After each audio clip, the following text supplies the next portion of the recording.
Good morning, Central Kentucky. This is Sandra Leslie White coming to you live from WJMM Studios here, just outside Lexington, Kentucky, and shouting out to you around the country, WJMM.com and Facebook Live. And I just think that it's pretty neat to hear from people around the country.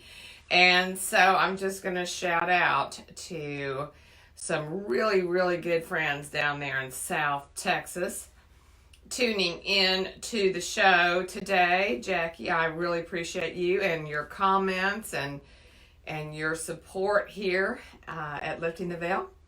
So I hope you enjoy the message today. Hey, when is the last time you sensed the peculiar presence of the Lord in church? Recently, I was very surprised by this at a small country church in Campbellsville, Kentucky. I've shouted out to Pastor John there fairly recently at Miller's Chapel. There were about 15 people attending, and the presence of the Lord was in that place, the pastor and the people. It was tangible. It was surprising to me, and it brought me to tears. So when is the last time you've said, how awesome is this place? Or maybe you've called your church the very gate of heaven. You ever heard that one? You're going to hear about it today. We're going to learn about the precious presence of God in His house and how it can be perverted to a passionless place of idolatry. So let's look and see what Hosea is teaching us today in the second half of verse 15 of chapter 4. Those of you who are just tuning in, this is Sandra Leslie White coming to you live from WJMM 99.1 FM life-changing radio and talking about Hosea.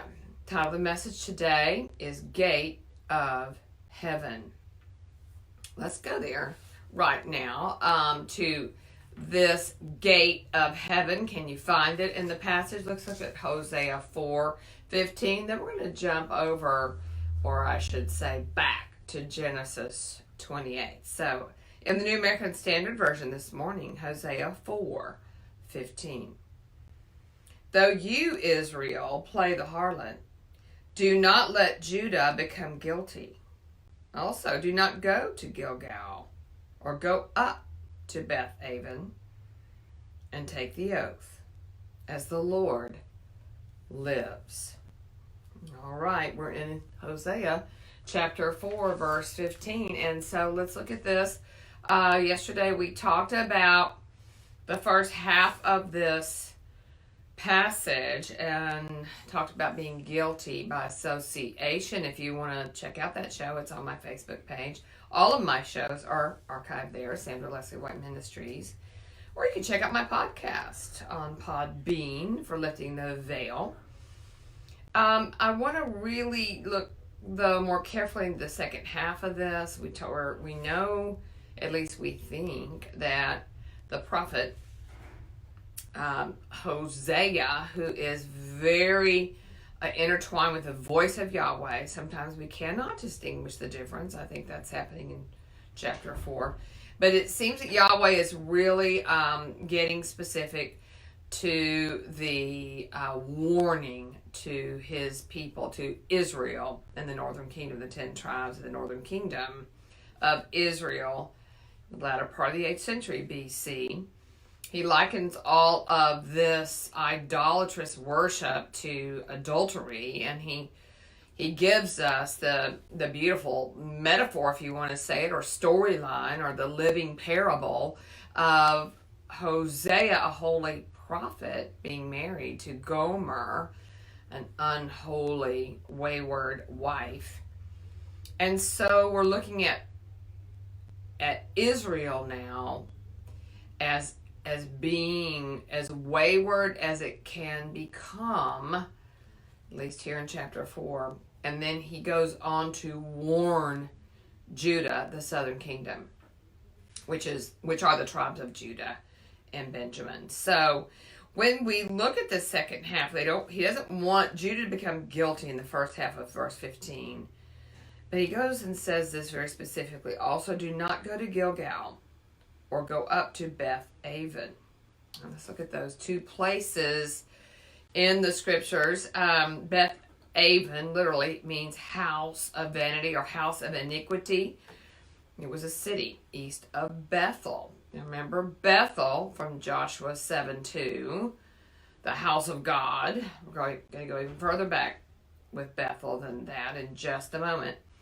But since Jeroboam had set up the worship of the calves at Bethel, Bethel had ceased to be the house of God and had become a house or temple of vanity. And so the prophet gave it no more its own name, which was associated with the history of the faith of the patriarchs, but called it what it had become. This is according to John Gill in his commentary on Hosea. In Bethel, God had twice appeared to Jacob when he left the land of promise in Genesis 28:10, Genesis 28:19 to go to Laban, when he returned in Genesis 35:1, Genesis 35:9. There also, the ark of God was for a time in the days of the judges removed from Shiloh. Remember that out of Judges 20, near to which on the south, Judges 21:19, Bethel lay. It too, Jeroboam profaned by setting up the calf there. To these places, then, as being now places of the idolatry of Israel, Judah is forbidden to go, and then to swear, the Lord liveth. For to swear by the Lord in a place of idolatry would be to associate the living God with idols, which God expressly forbade. He references Zephaniah 1:5 there. So let's look closely into this. This is so fascinating to me. I actually was saved in Bethel, a church called Bethel Presbyterian Church in Houston, Texas. That was an independent Presbyterian church. Sounds like an oxymoron, but it wasn't part of the PCA or the USA. It was independent of that. It was rooted in Reformed theology, and the Dallas Theological Seminary grads were the founders and leaders, and probably still are today, of Bethel, independent Presbyterian church in Houston, Texas. But I didn't know what Bethel meant then, and I don't know if you know now, but today we're going to learn the significance of that word. Bethel means house of God. Beth, house of El God. House of God. So the house of God had become Beth Aven, a house of iniquity.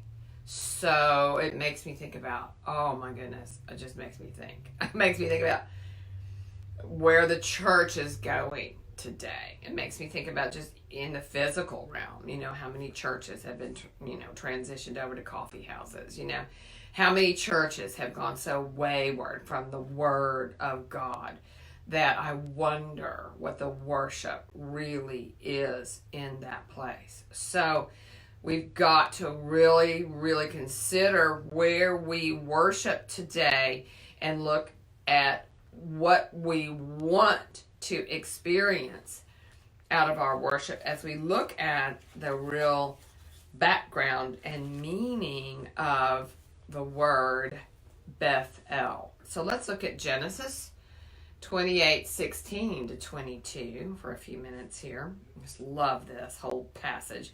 This is in the midst of Jacob's dream. Remember, Jacob's ladder, right? And so listen to what Jacob experiences after his dream. All right, I'm going to start, I think, with 16 and go to 22 of chapter 28 of Genesis, still in the New American Standard Version this morning. Then Jacob awoke from his sleep and said, "Surely the Lord is in this place, and I did not know it." And he was afraid and said, "How awesome is this place! This is none other than the house of God.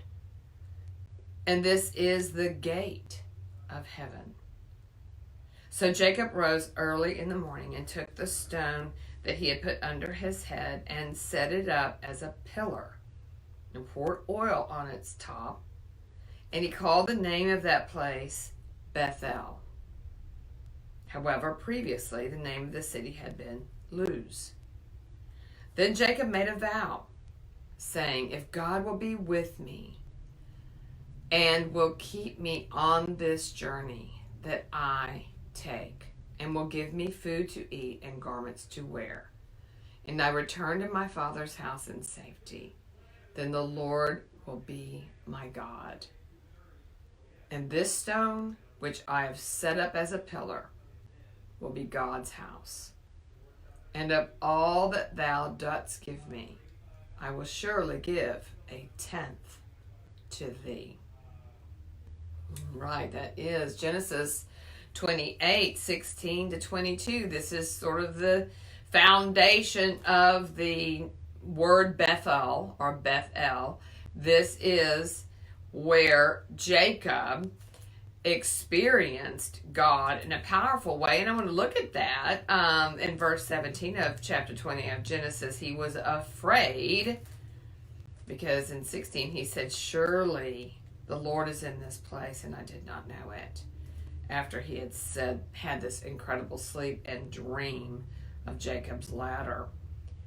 And he was afraid and said, how awesome is this place? That word awesome, ascribed to God, is a powerful word. You know, we use that word. I use it probably really, really frivolously.